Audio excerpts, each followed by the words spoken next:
لا شريك له ونشهد أن سيدنا وسندنا ونبينا مولانا محمدا عبده ورسوله صلى الله عليه وعلى آله وأصحابه صلى الله عليه وعلى آله وأصحابه صلى الله عليه وعلى آله وأصحابه وبارك وسلم تسليما كثيرا كثيرا. أما بعد فأعوذ بالله من الشيطان الرجيم. بسم الله الرحمن الرحيم.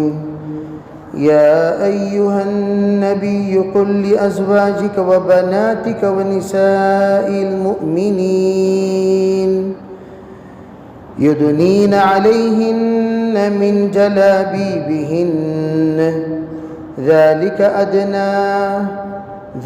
أدنى أن يعرفن فلا يؤذين وكان الله غفورا رحيما. وقال النبي صلى الله عليه وسلم: يا أيها الناس توبوا إلى الله إني أستغفر في اليوم 70 مرة أو كما قال عليه الصلاة والسلام. وقال عليه الصلاة والسلام: النساء حبائل الشياطين أو كما قال عليه الصلاة والسلام. اللهم أيدنا بتأييدك، اللهم أيدنا بتأييدك، اللهم أيدنا بتأييدك يا رب العالمين.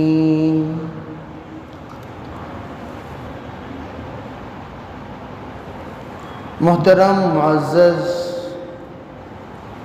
بھائیوں، بزرگوں، عزیز دوستو، اللہ تعالیٰ نے کائنات میں جتنے مخلوقات بنائے ہیں ان تمام مخلوقات کا مزاج الگ الگ اور مختلف قسم کے بنائے ہیں. اس میں سب سے افضل اللہ نے انسان کو بنایا، اور انسان کا مزاج بھی اللہ نے تمام حیوانوں سے مختلف بنایا، اور انسانوں میں بھی 2 صنفیں بنائی جس کو ہم مرد اور عورت کہتے ہیں. اور عورت کو اللہ نے صنف نازک بنایا اور مرد کے تابع بن کر زندگی گزارنے کا اللہ نے حکم دیا. چنانچہ جنت میں جس وقت اللہ نے حضرت آدم کو پیدا کیا، اصل اور کامل انسان تو حضرت آدم ہے، اور حضرت آدم کی پسلی سے اللہ نے حضرت حوا کو بنایا، تو گویا حضرت حوا حضرت آدم کا جزو بدن ہے. اسی لیے یہ مثل مشہور ہے، عورت مرد کا پسلی کا جوڑا ہے. جب بھی عورت کا نکاح کسی مرد سے طے ہو تو اس موقع پر کہا جاتا ہے بھئی یہ تو پسلی کا جوڑا. وہ پسلی کا جوڑا جہاں کا بھی ہو، جدھر کا بھی ہو، جیسا بھی ہو اور جس نوعیت کا ہو، یوں سمجھا جائے گا یہ اسی مرد کا پسلی سے بنائی ہوئی ہے، اور اسی مرد کے کچھ حصے، کچھ مزاج، کچھ طبیعت اس کے اندر بھی پائی جائے گی. تو اللہ تعالیٰ نے مردوں کے لیے، عورتوں کے لیے، دونوں کے لیے برابر سرابر چند احکام نازل فرمائے جس میں کوئی تبدیلی نہیں. جیسے رکعت نماز ہیں دونوں کے لیے برابر، حج کا طریقہ ہے دونوں کے لیے برابر، روزہ ہے، زکوٰۃ ہے، دونوں کے لیے برابر۔ اللہ نے احکام میں چند تھوڑی سی تبدیلی، تھوڑی سی ترمیم فرمائی طریقہ کار میں۔ جیسے نماز 4 رکعت مرد بھی پڑھے گا، عورت بھی پڑھے گی، لیکن کیسے پڑھیں گے اس میں تھوڑی سی ترمیم۔ مرد کی نماز کی شکل مردانہ، عورت کی نماز کی شکل مستورات، جس کو کہتے ہیں مستور شکل۔ عورت کی شکل پردے والی شکل، عورت کی شکل حیا والی شکل، عورت کی شکل شرم والی شکل، عورت کی شکل میں حجاب والی شکل ہوگی، مردوں کی طرح دندنانے والی شکل نہیں ہوگی۔ جیسے مرد قیام کرے گا بالکل سیدھے کھڑے ہو کر، عورت قیام کرے گی تھوڑے سے جھک کر۔ مرد رکوع میں جائے گا بالکل برابر سرابر، عورت رکوع میں جائے گی تھوڑے سے اپنے آپ کو پردے کا لحاظ رکھتے ہوئے، کلیتاً ایسا نہیں جھکے گی جس سے بے پردہ ہو، بس وہ تھوڑا سا جھکے گی جس سے اس کے پردے کا لحاظ رکھا جائے۔ مرد سجدے میں جائے گا بالکل کھڑا سجدہ، لیکن عورت سجدے میں جائے گی نیچے دبا ہوا سجدہ، عورت زمین سے دب کر سجدہ کرے گی۔ مرد اتحیات میں بیٹھے گا بالکل سیدھے، اور عورت اتحیات میں بیٹھے گی توریق بنا کر۔ تو مرد اور عورت کی نماز میں پردے کا لحاظ رکھا گیا کہ تاکہ عورت بے پردہ نہ ہو، بے شرم نہ ہو جائے۔ عورت کے رکوع اور سجدے کی وجہ سے اس کی بدن کے اعضاء نہ جھلکے، اس کے بدن کے اعضاء میں کسی بھی طرح کی بے حیائی نہ ہو، اس کے بدن کے اعضاء کی نمائش نہ ہو، اس کے بدن کے اعضاء کا اظہار نہ ہو۔ ان تمام باتوں کا لحاظ رکھا گیا نماز جیسی چیز میں۔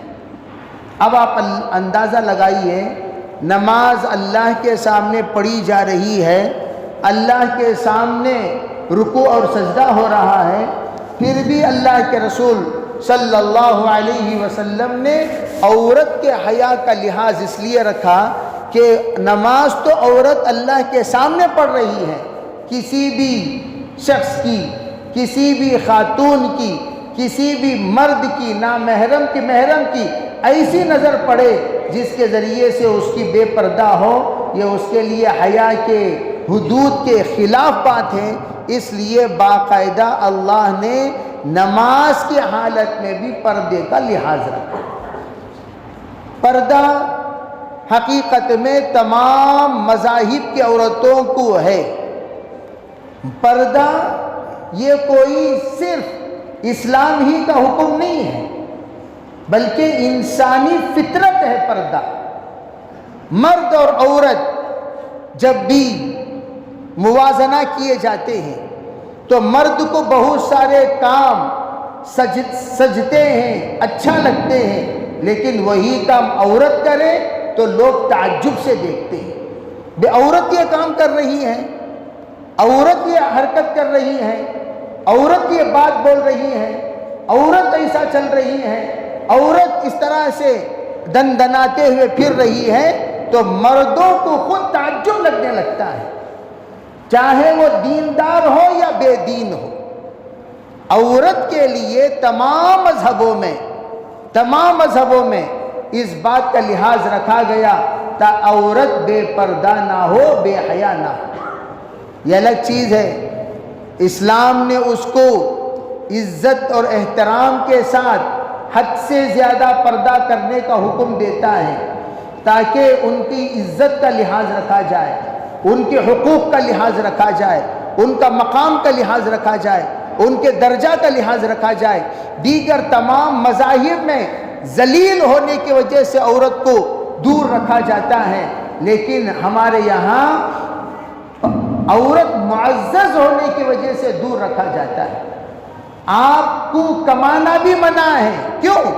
آپ کا مقام کمانے کا نہیں، آپ جب بھی گھر میں رہیں گی بیٹی بن کر تو ایک شفقت کا مرکز بن جاتی ہے، جب بیوی بنو گی تو بیوی بننے کے بعد وہ ذمہ داری شوہر کے حوالے کر دی جاتی ہے، بھئی اس کی عزت و آبرو کی، حیا اور پاک دامنی کی حفاظت کرنے کی ذمہ داری تمہاری۔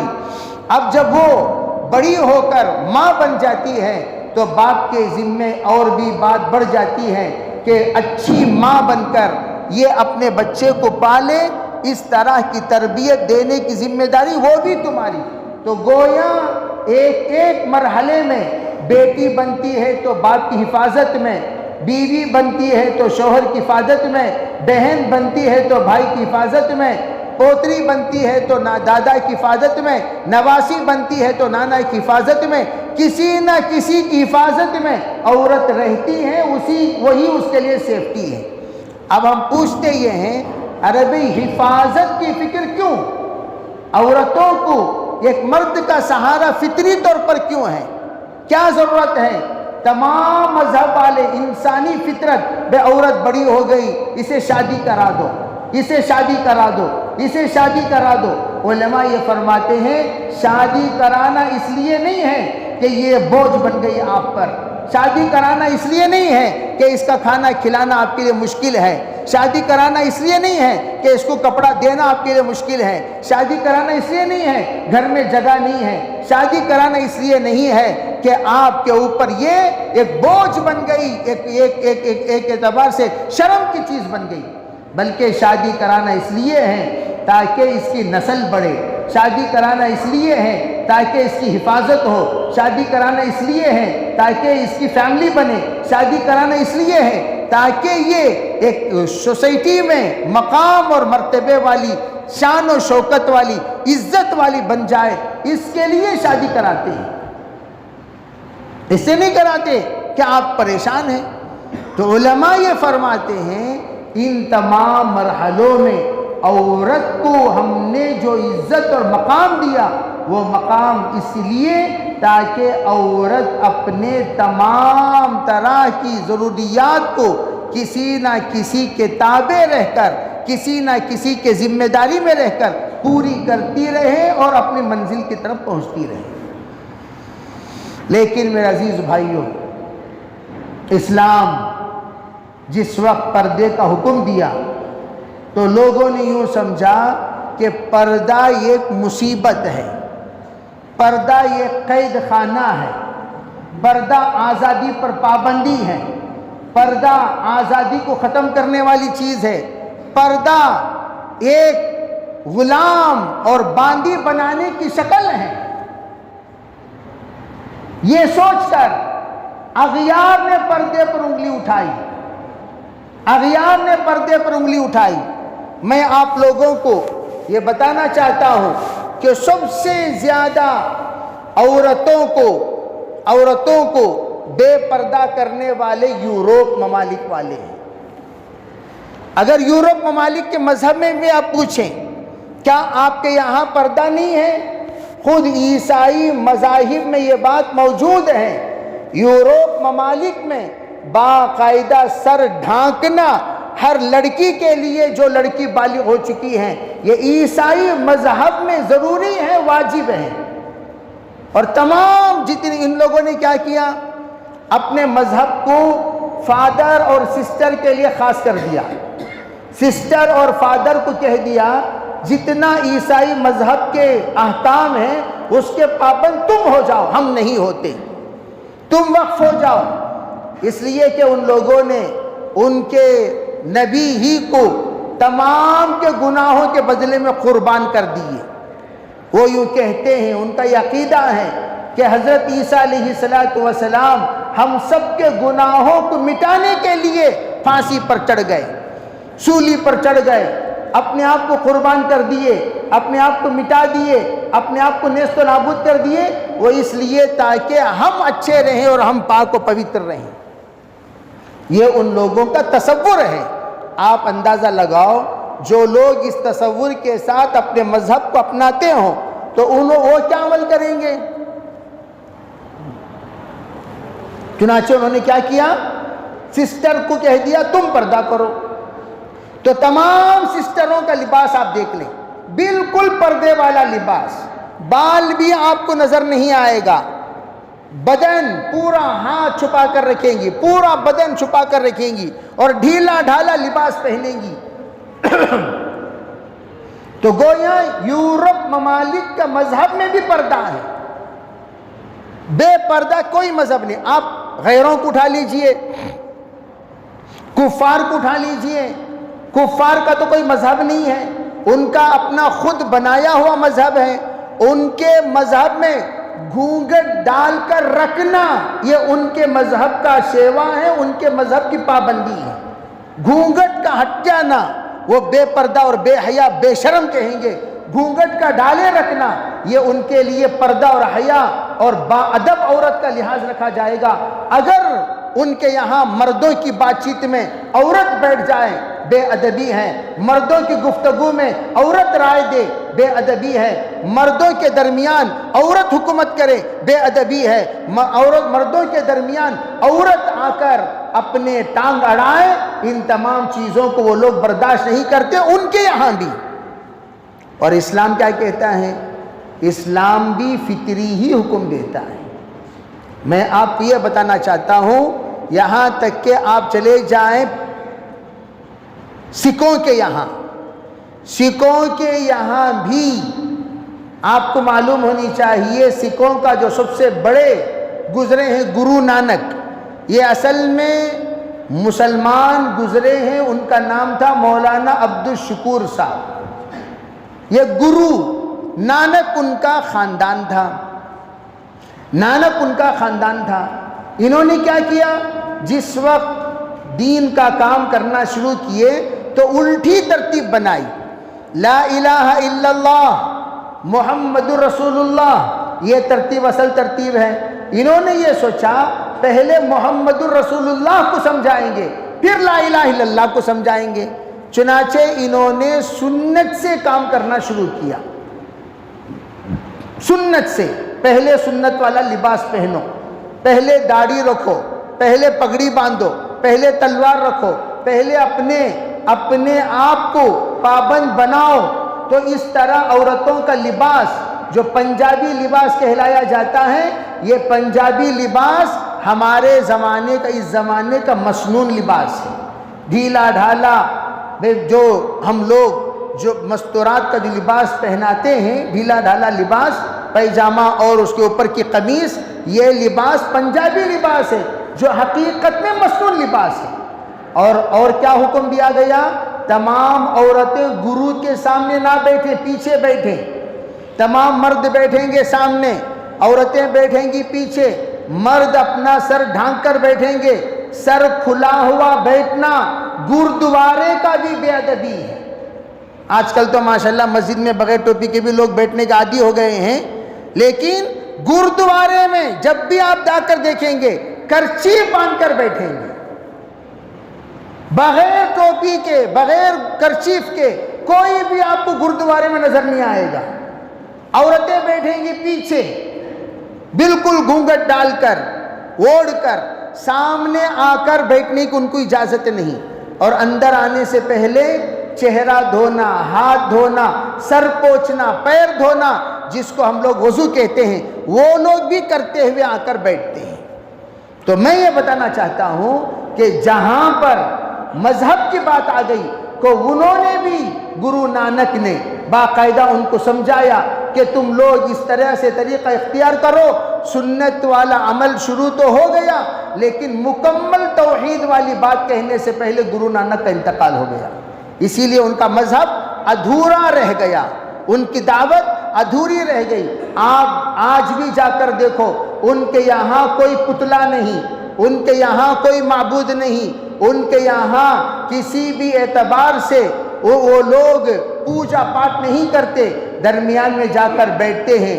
گرو نانک اور دیگر ان کے بزرگوں کی نصیحتوں کی کتاب ہے، وہ کتاب بڑی کتاب ہوتی ہے، ان کا جو بھی بڑا ہوتا ہے وہ درمیان میں بیٹھتا ہے گرو، اور بیٹھ کر وہ کتاب پڑھ کر نصیحتیں سناتا ہے۔ ان نصیحتوں میں صرف توحید کی بات آپ کو ملے گی۔ باقاعدہ میں گیا ہوں، دیکھا ہوں، سنا ہوں، اور سن کر میں نے بتایا فلاں جو نصیحت ہے یہ فلاں آیت کا ترجمہ ہے، فلاں جو نصیحت ہے، فلاں حدیث کا ترجمہ ہے، فلاں جو بات ہے، فلاں آیت میں یہ موجود ہے، یہ تمام باتیں ان کو سمجھانے کے بعد اتنا خوش ہوئے، ارے پھر ہم میں اور آپ میں کیا فرق؟ میں نے کہا توحید کا فرق، دونوں میں توحید کا فرق۔ تو میں یہ عرض کرنا چاہتا ہوں کہ جتنے مذاہب ہیں وہ ادب سکھاتے ہیں، بے ادب نہیں، بے ادب نہیں۔ تو اسلام نے بھی ادب سکھایا، اسلام ظلم نہیں کرتا۔ عورت کے معنی ہی چھپانے کی چیز، ستر عورت ہم کہتے ہیں۔ ستر عورت کسے کہتے ہیں؟ ستر عورت کہتے ہیں اس جگہ کو جہاں کا چھپانا فرض ہے، ناف سے لے کر گھٹنے تک چھپانا فرض ہے۔ عورت کے معنی چھپانے کی چیز، وہ ظاہر کرنے کی چیز نہیں۔ تو ہمارے یہاں جب بچی رہتی ہے وہ ظاہر ہوتی ہے، جب لڑکی ہوتی ہے تو وہ ظاہر رہتی ہے۔ جو ہی وہ مراہقہ بن جاتی ہے، 9 سال 10 سال 11 سال 12 سال، اس سال کی عمر میں لڑکیاں بالغ ہو جاتی ہیں، پھول پہن لیتی ہیں، گھر میں بیٹھ جاتی ہیں، اس کے بعد ہمارا یوں کہنا ہوتا ہے ارے بھئی اب بے پردہ باہر مت چھوڑا کرو۔ یہ باقاعدہ کہتے ہیں بے پردہ مت چھوڑا کرو، بے پردہ مت جایا کرو۔ اللہ کے رسول صلی اللہ علیہ وسلم کے زمانے میں عورتیں جس وقت آپ علیہ السلام کے مجلس میں ازواج مطہرات موجود تھی، لوگ بات کرنے کے لیے آتے تھے جاتے تھے۔ حضرت عمر رضی اللہ تعالی عنہ کو بڑا برا لگتا تھا۔ حضرت عمر نے فرمایا حضور آپ کے پاس فاسق و فاجر، اچھے و برے سب آتے ہیں، نیک بھی آتے ہیں برے بھی آتے ہیں، ازواج مطہرات بیٹھی رہتی ہیں اور ان لوگوں کی نظریں ان کی طرف جاتی ہیں، ان کی طرف جم جاتی ہیں، ان کو دیکھتے رہتے ہیں۔ تو اس لیے میرا جی یوں چاہتا ہے کہ ان کو پردے کا حکم کر دیا جائے۔ حضرت نبی علیہ السلام نے فرمایا بھئی پردے کا حکم میں کیسے دے سکتا ہوں جبکہ مجھے نہیں حکم دیا گیا؟ اس لیے کہ آپ پردے کا حکم بذات خود دینے کا حق نہیں رکھتے جب تک کہ اللہ کے طرف سے وحی نازل نہ ہو۔ اس لیے کہ حضور علیہ السلام کا اصل منشا اور اصل مقصد وہ شریعت کی تکمیل کرنا، اور آپ نے کیا فرمایا؟ شریعت کی تکمیل فرماتے ہوئے کہا کہ بھئی میں کیسے کہہ سکتا ہوں جو کام اللہ نے کہنے کو نہیں کہا، میں اپنی ذات سے کیسے کہہ سکتا ہوں؟ چنانچہ آیت پردے کی نازل ہوئی۔ جو ہی نازل ہوئی سرکار دو عالم صلی اللہ علیہ وسلم کو یہ حکم ہوا کہ یہ کہہ دیجئے آپ تمام خواتین کو، تمام مستورات کو، تمام عورتوں کو، چاہے وہ آپ کی بیویاں کیوں نہ ہو۔ دیکھو لوگ یہ کہتے ہیں کہ ازواج مطہرات کو پردہ کرنے کی کیا ضرورت، ازواج مطہرات کو پردہ کرنے کی کیا ضرورت؟ علماء یہ کہتے ہیں دیکھو ازواج مطہرات یہ اللہ کے رسول کی بیویاں ہیں، ان کی طرف نگاہ غلط نگاہ کرنا، غلط نگاہ ڈالنا، اس سے امت بدترین قسم کا گنہگار ہو جائے گا۔ اس لیے کہا گیا گناہوں سے بچنے کے لیے کہ تم ان سے بھی پردہ کیا کرو۔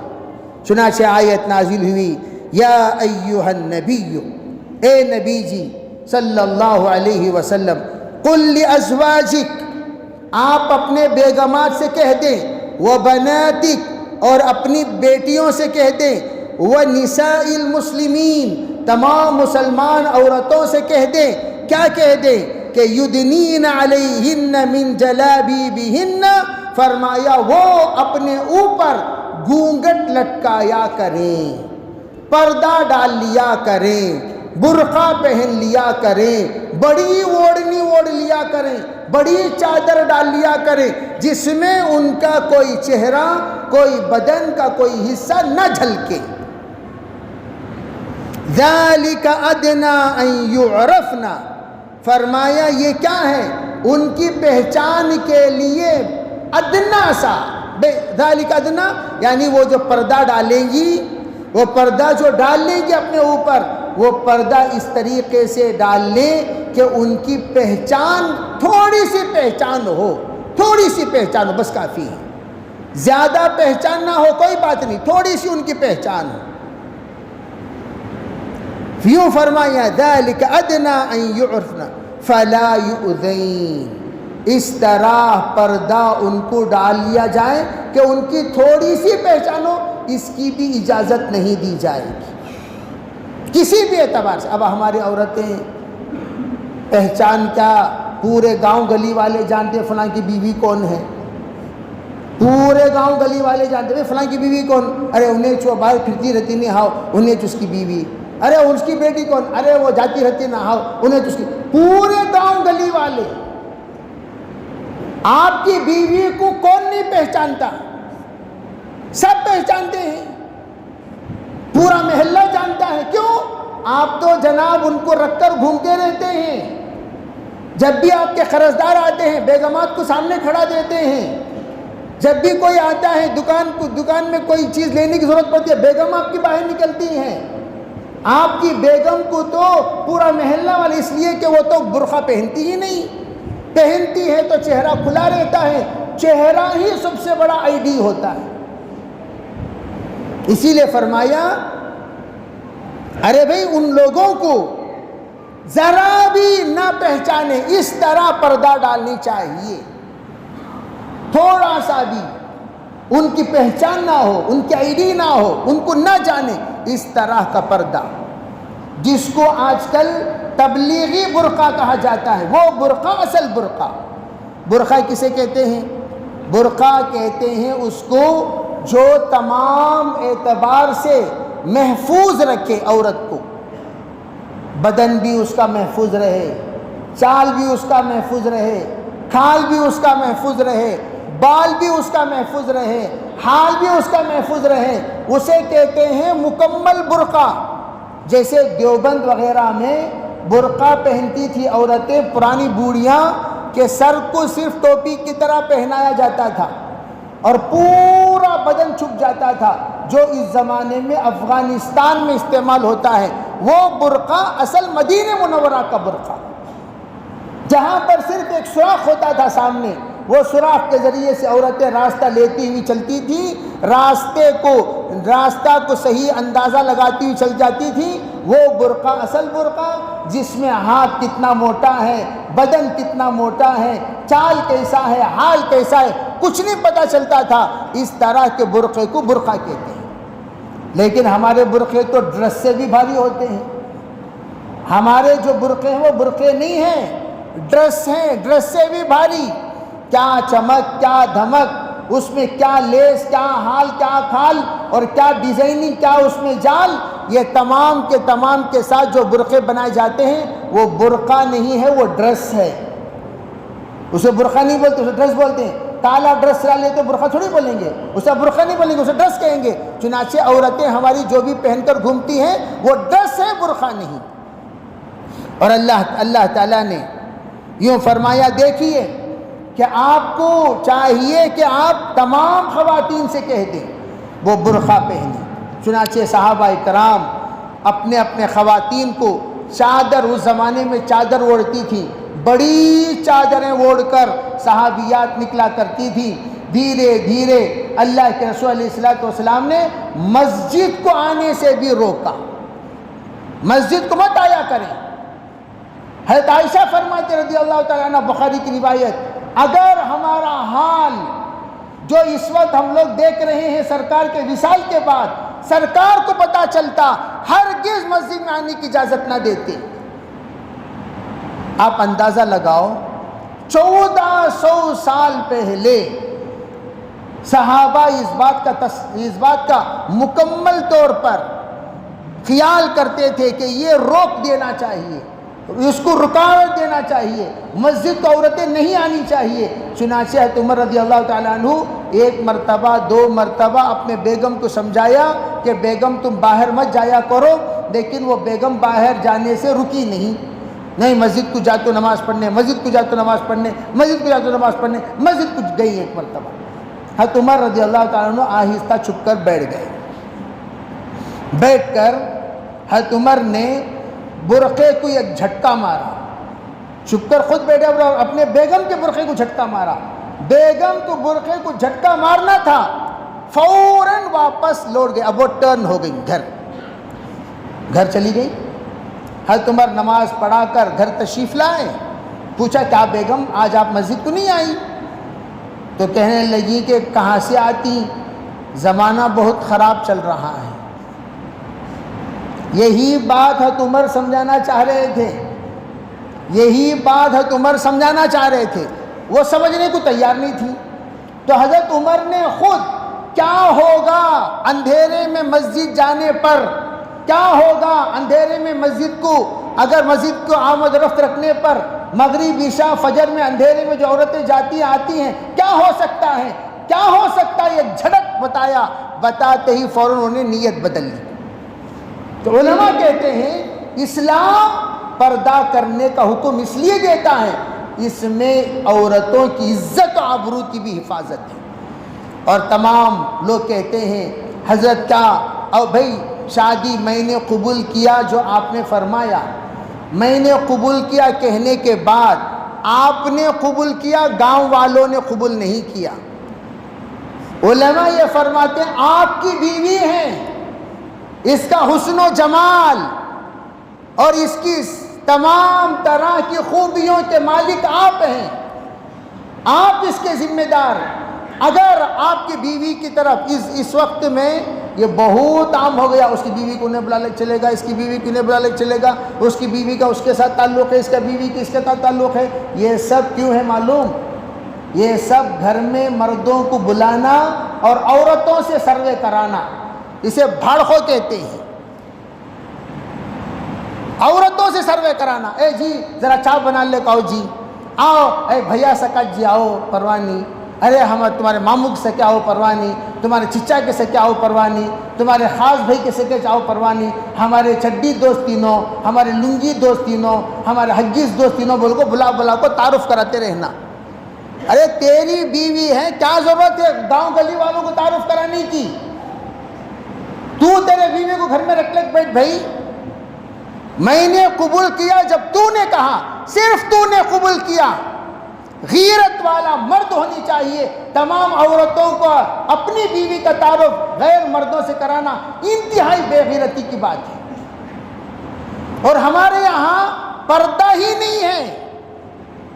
اگر میں گاؤں کا پورا حساب کتاب نکال کر بتاؤں، میں آپ سے یہ پوچھتا ہوں، ہم لوگ کیا خیری بہنوں سے پردہ کرتے ہیں، چچیری بہنوں سے پردہ کرتے ہیں، تائری بہنوں سے پردہ کرتے ہیں، مولیری بہنوں سے پردہ کرتے ہیں، کیا ہم سالیوں سے پردہ کرتے ہیں؟ لوگ اتنا بے شرم مقولہ عام کر دیا، سالی آدھی گھر والی کر دیا۔ یہ آپ لوگوں کا پھیلایا ہوا مقولہ، یہ اردو کا مقولہ نہیں، بے شرموں کا مقولہ، بے حیاؤں کا مقولہ، بے پردہ لوگوں کا مقولہ، سالی کا تو آدھی گھر والی، سالہ کا تو آدھا گھر والا۔ کیا مطلب ہے؟ کیا مطلب؟ مطلب صحیح بھی نکال سکتے ہو، غلط بھی نکال سکتے ہو، اور لوگ بیوی سے اتنی محبت سے بات نہیں کرتے جتنا سالی سے کرتے ہیں۔ یہ سب بے حیا کام چھوڑ دو۔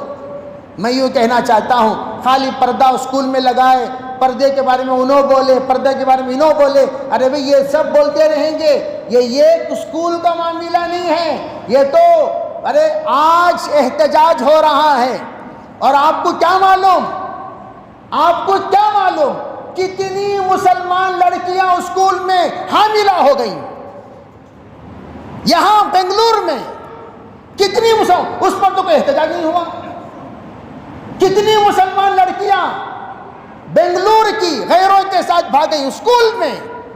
اسکولنگ کالج تو یہ تو ہمیشہ چلتا ہے، آپ جا کر دیکھیے حسنات کالج کے سامنے ہمیشہ 50 لڑکے کھڑے رہتے ہیں غیر۔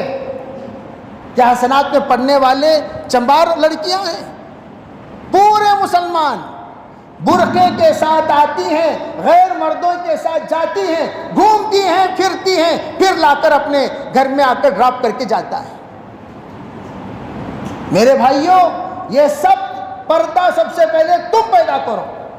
ایک لڑکی نے بہادری کی بات کہی، اللہ تعالیٰ اسے جزائے خیر عطا فرمائے، ہمت عطا فرمائے۔ یہ تو تمام بچیوں میں الحمدللہ جن جن کے گھر کے باپ، جن جن کی گھر کی ماں پردے پر زور دیتے ہیں، پردہ کرتے ہیں، حیا رکھتے ہیں، ان کے بچیاں، ان کے نسلیں ایسی ہی بہادر پیدا ہوں گی اور پردے اور حیا والی ہوں گی۔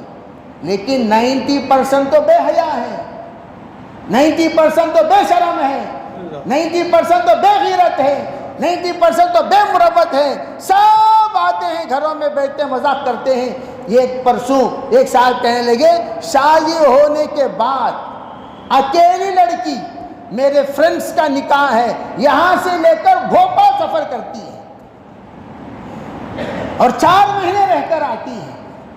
یہ تو کلچر عام ہو گیا بنگلور میں. ہر گھر کا واقعہ نکال کر بتا سکتے ہیں آپ.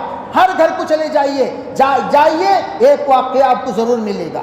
ہر خاندان میں 10 واقعہ آپ کو ملیں گے. ہر گلی میں 50 واقعہ آپ کو ملیں گے. اور آپ اپنے آپ کو ان تمام بے حیائیوں سے محفوظ نہیں رکھ سکے. کیوں؟ روز اول سے بے حیا ہونے کی عادت پڑ گئی. بے حیا کا تو یہ میاں کہہ کرتے انہیں ویسا قصہ ہو گیا. بے حیا تو پہلے مرد ہوتے ہیں بعد میں عورتیں. کل ایک پاگل کی کارگزاری لے رہا تھا. میں نے اسے پوچھا لو میرج کا تو کیا ارینج میرج کا تو کیا. میں اسے پوچھا پاگل انٹرویو لے رہا ہوں. انہیں بولیا ارینج میرج کا تو وہ حضرت وہ شادی محل سب لے کو سب مل کو کرتے نا وہ ارینج. اچھا لو میرج کا تو کیا لائن مارنا. وہ پاگل بول رہا ہے. میں پوچھا کیا لائن مارنا. وہ حضرت سب لوگ کرتے نہ کرتے. میں بولا کون جی سب لوگ کرتی. نہیں وہ نوجوان بچے کرتے نا اسے بولتی اس کو. تو اس کا مطلب یہ ہے پاگل کو بھی پتا ہے کہ ہمارا معاشرہ بہت بگڑا ہوا ہے. شادی شدہ لوگ بھی لینا مار لے کو پھر یہ کالج کے پٹے تو ہیں ہی. ارے تم لوگ بے پردہ کر رہے ہو. لڑکیاں بے پردہ نہیں ہوتی تم بے پردہ کر رہے ہو. افسوس یوں قتل کر کے فرعون افسوس یوں قتل کر کے فرعون بدنام نہ ہوتا. افسوس کہ اس کو کالج کی نہ سوچی. کالجوں میں کیا ہو رہا ہے ذرا جا کر دیکھو.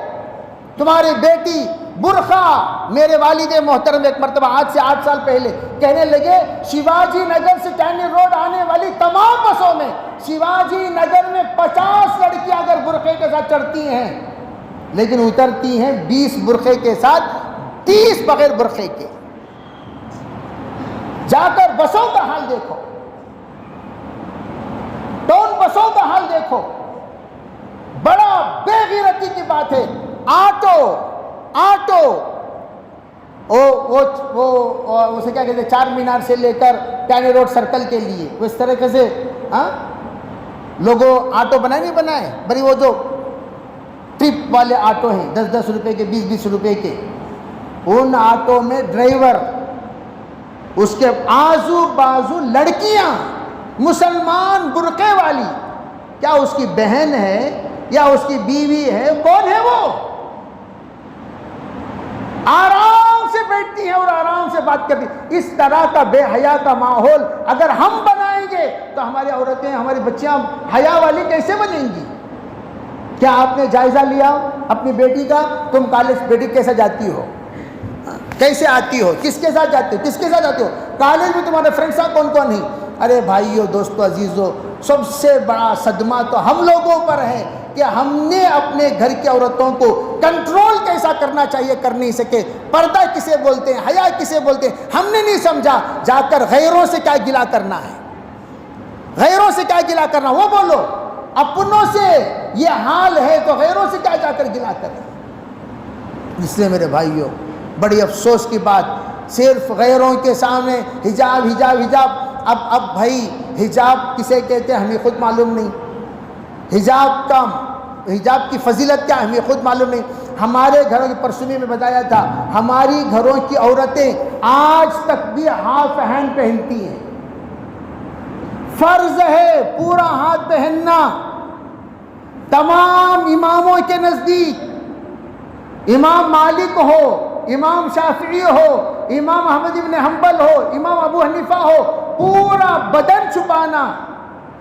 یہاں تک کہ احمد ابن حنبل اور شافعی تو کہتے ہیں رحمہ اللہ چہرہ چھپانا بھی فرض ہے.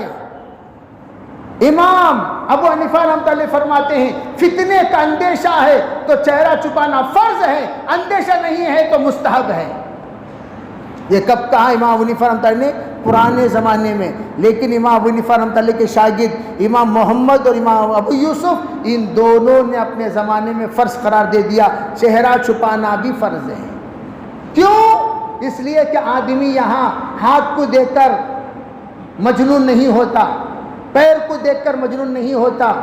مجنون جو ہو رہا ہے وہ چہرے کو دیکھ کر ہو رہا ہے۔ چہرہ ہی مرکز الفتن ہے، فتنے کا مرکز۔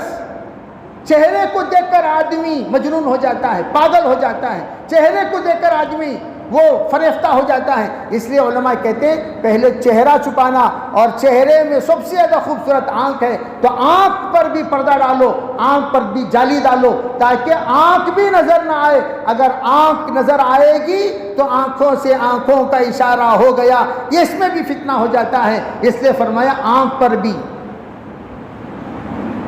جس طرح عورتوں کا، مردوں کا عورتوں کو دیکھنا منع ہے، ویسے عورتوں کا مردوں کو دیکھنا بھی منع ہے۔ اس پر تفصیلی گفتگو انشاءاللہ آئندہ آپ حضرات کے سامنے عرض کروں گا۔ آپ سے میں یہ عرض کرنا چاہتا ہوں، بغیر احتجاج کر رہے ہیں وہ اپنا کام، وہ تو اسلامی دشمن ہیں ہی، اسلامی دشمن ہی، سب سے بڑے دشمن تو ہم ہو گئے اپنوں کے۔ جیسا میں کہتا ہوں بھائی دیکھو، ٹوپی ہماری نشانی، ہمارے بزرگ حضرت مفتی سعید صاحب پالن پوری رحمۃ اللہ علیہ سے انگلینڈ والوں نے پوچھا، فرانس والوں نے پوچھا، امریکہ والوں نے پوچھا کہ حضرت ہم لوگ مسلمان بن کر رہنے کے لیے کیا کریں؟ حضرت نے ایک ہی جملہ کہا، تم اب خود بھی اپنے بچوں کو بھی پہلے ٹوپی پہننا سکھاؤ۔ اب بڑے بڑے عمر والے ٹوپی نہیں پہنتے، اسٹائلہ والے پھرتے رہتی، ٹوپیاں بڑا بوجھ ہے، ہیلمٹاں بہت آسان، انہیں 4-4 کلو کا ٹوکرا پہن لے پھرتا، 2 گرام کی ٹوپی نہیں پہنتا، 2 گرام کی ٹوپی پہننا بہت بوجھ۔ ہیلمٹاں وہ چھوٹے نکال کر بڑے ڈال دیو، ٹھوکرے ڈال لے کو پھرو، وہ اللہ کا حکم، نبی کی سنت سمجھ کر ٹوپی پہننا تم لوگوں کے لیے دشوار۔ اب مسجد کو تم ٹوپی پہنے بغیر آؤ گے، تمہاری اولاد کیا ٹوپی پہنے گی بھائی؟ تمہاری اولاد کیا ٹوپی پہنے گی؟ وہ بولو، گویا تم نے بے ادبی کی بنیاد ڈال دی تمہاری نسلوں میں۔ تمہارا بچہ کیوں ٹوپی پہنتا؟ انہیں بھی نہیں پہنتا۔ باادب بنو، باحیا بنے گی تمہاری عورتیں، تم باادب، تم اپنے سر ڈھانکو گی، تمہاری عورتیں بھی سر ڈھانکیں گی۔ تمہارے عورتوں کو نصیحت کرنا آسان ہوگا، تمہارے عورتوں کو سمجھانا آسان ہوگا، تمہارے عورتوں کو ادب سکھانا آسان ہوگا۔ اس لیے میں گزارش کرتا ہوں، سنت ہے تو سنت کی پابندی کرو۔ مرد سدھریں گے تو عورتیں سدھریں گی، عورتیں سدھریں گی پورا محلہ، پورا گھر، پورا خاندان سدھرے۔ سب سے پہلے جا کر تمہارے گھر کے وہ ہاف ڈریس اسے فل ہینڈ بناؤ، جو ٹائٹ ہے اسے لوز کرو، ٹائٹ پہن لینا، گلے یہاں تک، نیچے تک نہیں، یہاں تک۔ عورتوں کا جو لباس ہے وہ یہاں تک ہونا چاہیے، باقاعدہ گلا اوپر تک، نیچے تک نہیں، اوپر تک۔ اوڑھنیاں موٹی پتلی باریک نہیں۔ بقیہ تفصیل میں آئندہ کہوں گا۔ واخر دعوانا الحمدللہ رب العالمین۔